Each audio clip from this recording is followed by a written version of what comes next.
Hello and welcome back. Today we have our next delivery from Hitachi Partworks for the Warhammer Age of Sigmar Spearhead Partwork magazine. If you've checked out the other previous videos, you will know that this is the newest partwork from Hitachi for the Warhammer universe. Very basically, each week you get a magazine and either some paints or a new set of miniatures to build and paint for the cost of $9.99 an issue. Here we have our next set of deliveries, which is issues 7 through 10, and our free gift for this month. Before we get into looking at the magazines and what we got this month, I want to add a couple of additional little segments, shall we call them, to this series of videos. The first up is going to be, what have I been working on? I can't guarantee I'm going to do this every video, but I thought it'd be kind of fun to add in some of the bits I've been working on. So first up, we have this Lord Verdant, who was from issue 1. You can see I've finished painting this. I've done the flames in blue and used some blending techniques to get a gradient through that. I was really quite happy with how this came out. You can this is probably one of my better models in my opinion. It's not perfect by any means, and there are people out there who do a million times better than anything I could even attempt to produce. But for my level of skill, I'm quite happy with how he turned out.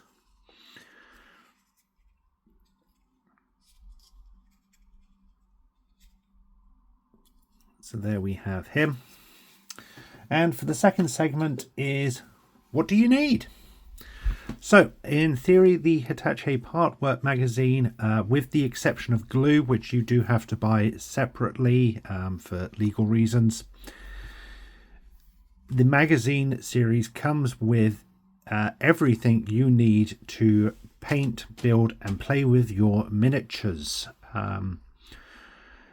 However, this magazine series probably comes with the bare essentials. It comes, as I said, it comes with everything you need, but and you could quite happily work through this entire partwork without going out and spending any more money than what the magazines are costing you. However, if you want to enhance your miniatures, or you want a better working space, or whatever, there is plenty out there that you can go and buy yourself to enhance your modeling hobby experience.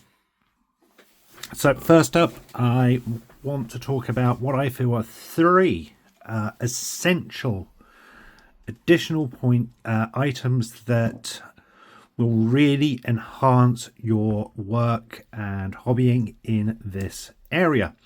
First up is a dedicated workspace. I use my office. I have a very small desk, so when I've finished painting, I have to pack everything away. If you have the luxury of being able to build and create your own dedicated area, that is amazing. But equally, if you're like me and tight on space, you're still going to want a place where you can have a dedicated working environment, even if that ends up being a little corner of your kitchen table or dining table or whatever you want to call it.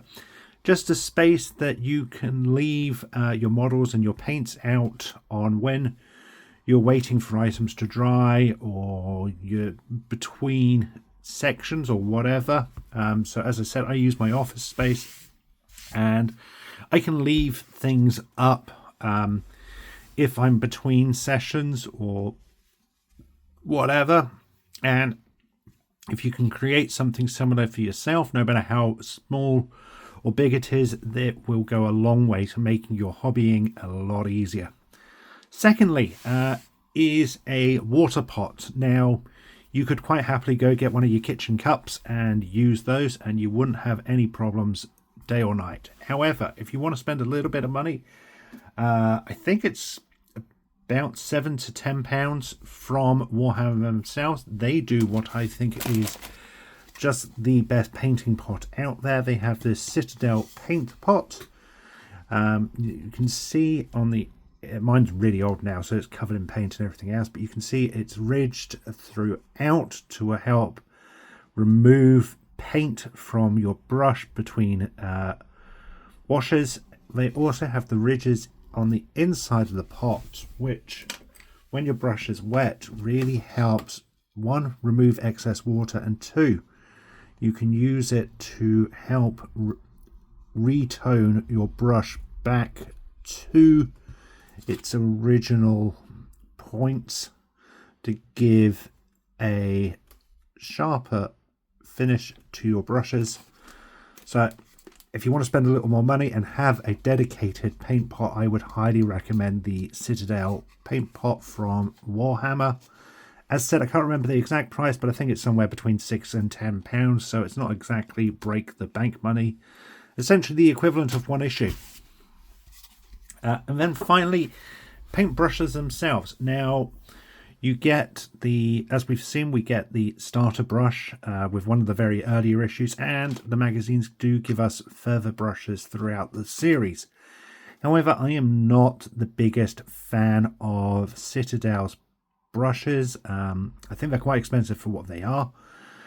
And additionally, I don't think they are that great. This one I've had since the start of these magazines, so I've been using it for about a month, 2 months now maybe, and as you can see, it's still already starting to fray. It's no longer holding its pointed tip. As a result, it doesn't spread the paint as to a finer point as you might want for the sharper details. In comparison, I bought this paint set, I bought these from Hobbycraft. I think they were less than 20 quid for 15 brushes. I know that much. For a whole set of brushes. I've been using them just as long as this, and you can see here that it's retained its shape a lot better than the Citadel brushes. So if you can afford it, if you want it, I would highly recommend going out and investing in a decent set of paintbrushes. They don't need to be break the bank money, but just a little set of paintbrushes that you might find last a little bit longer than the Citadel ones and offer a slightly easier painting experience. So those are a couple of points in my opinion that if you want to enhance your hobbying will enable you to do. There are other ones I can recommend which I might cover in future videos, but for now that is a good starting point. Moving on, we have our delivery. As I said, we get issues 7 through 10. We also get the second free gift if you are a subscriber. So if you are a subscriber, you get a number of free gifts. The first one was clippers. The second one being the first binder in the series. You get the first binder for free. You will get subsequent binders throughout the run. I think you get 2, 3, 4. I think you're going to get between 4 and 5 throughout the whole 80 issues. Subsequent binders you will have to pay for. I can't remember the exact price. They're somewhere between £7 and £10 a binder. You're automatically subscribed into those. You can email Hitachi and opt out. I haven't done that. While these are really expensive for what they are, I do like having the completed series looking alike. You know, the binders aren't essential. You could go down to the Works or any stationery store and buy a ring binder for a couple of quid. So you really are paying over and above the odds on these binders. But as I said, I haven't opted out on mine. I am getting them. The first binder you get also has these section tabs in them, which will enable you to break up your magazines and put them into the relevant sections throughout. Only the first binder will come with these, or at least that is the case with the Warhammer Combat Patrol series. It might be different with this one, but I doubt it. But there we have our binder, nothing special. But it's now nice that we have something that we can start storing our magazines in. And talking of magazines, here we have our selection for this month. So first up is issue 7, which comes with, let's see if I can open this without ripping it. I like to keep the models I haven't built grouped in a little bag so I know which one's which. But issue 7 comes with a set of 5 dice. No, sorry, it's 6 dice. I have a never-ending supply of dice. I play a lot of Magic the Gathering, so I have a never-ending supply of dice. But it's always nice to have some dice, and if you are learning to play the game, these are an absolute must. We get a rule which is used for playing the game and helps judge the distances for your various combats, etc. So we get that. We get the first of 2 parts of our 20 clan rats. So these are still the push pin fits, so you won't need glue for these, but you will need glue for future issues if you haven't gone out and bought it yet. In fact, I think one of the Spearhead models already needed glue. Which one was it? It is the Kana Seeker. That one needed glue, if I remember rightly. Maybe it doesn't. Yes, it did need a glue because it needs to be glued to the base at the very least. But yep, there we have our first part. And we get our magazine. We get a really nice cover of the clan rats. We get a picture of our 20 clan rats there. The 20 is split across the 2 issues 7 and 8. We get our build section, which covers how to build our clan rats. We get some background on clans and councils within the Skaven armies in our read section. And in play, we get some information on how to do basic moving and charging, movement phases,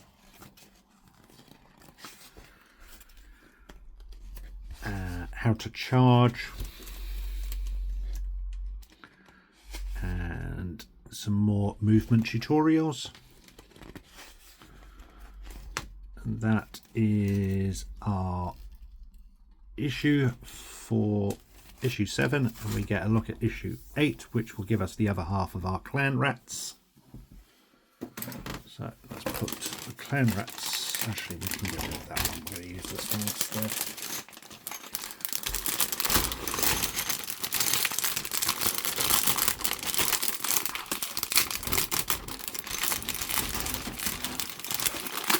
We get issue 8, which has the other half of our clan rats along with the bases for said rats.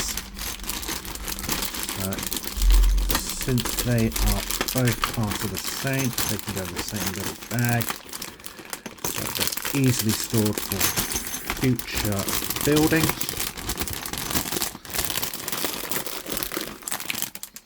Let's go to one side. Issue 8. Again, get a picture of our clan rats, which is different to the one we had before, but it's a very similar art style. We get some more background information on our Skaven armies within the reading sections, along with a look at a couple of the different units they're in. In the collect section, we get the battle record for our clan rats, which allows us to have a summary of their combat details. A painting guide on how to paint our clan rats. So this will give us the first couple of steps in painting the clan rats. With the magazines, they break the painting down into various sections based on the paints that you have already received. So since we've only received the Rhinox hide and the Abaddon black, there's only a couple of paint steps needed for these ones, but future issues will cover how to finish painting these models. We get a recap on for our playing. We get some details on the combat phase for our rats. And some pile-in moves. We get a battle scenario.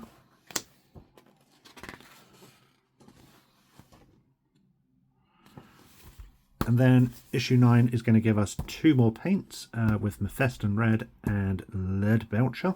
So without any further ado, let's take a look at issue 9.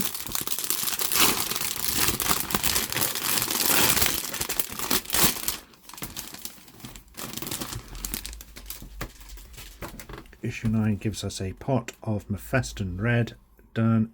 It's a Citadel paint and a Citadel Lead Belcher. As you might have noted in a previous video, the trial run gave us the Warhammer versions of these rather than the Citadel. They are the exact same paints, it's just Warhammer is changing the names on these brands. So it's interesting that these are Citadel rather than Warhammer, but no harm there because they are the exact same paints at the end of the day. We get another Skaven on the front cover of this issue. And the reading section gives us further background on those Skaven armies and the various units they're in. Painting looks at updating our model, so it gives us a guide on how to use the Lead Belcher on some of our existing models, along with the Mephiston Red. And the same again for our Skavens we've received so far. Shooting is covered in our play basics and how the shooting phase works. We get a shooting tutorial in Death from Afar.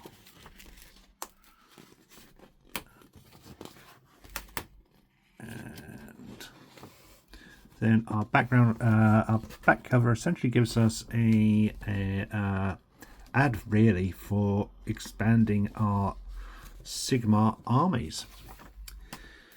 Issue 10 is going to give us the prosecutors, which look like fantastic angel type warriors, which then actually gives us issue 10.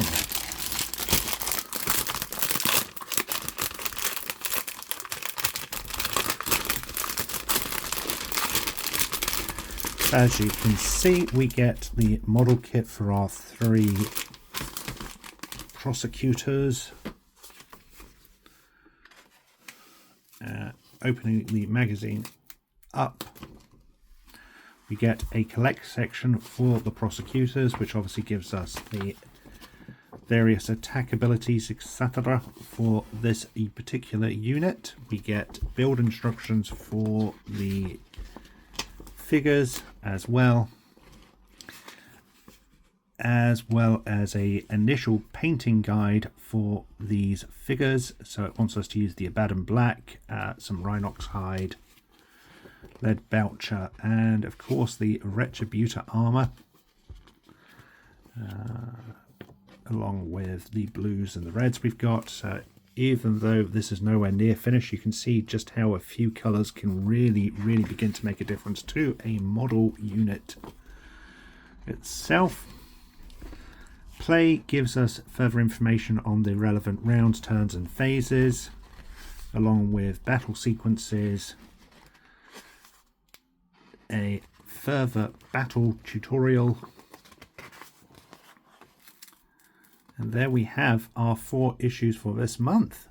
Issue 11 is going to give us a Lord Vigilant on a Griff Stalker, which looks pretty cool in my opinion. But there we have it. Thank you for watching. I hope you've enjoyed this video. Until next time, stay safe and remember, freedom is a right, not a privilege.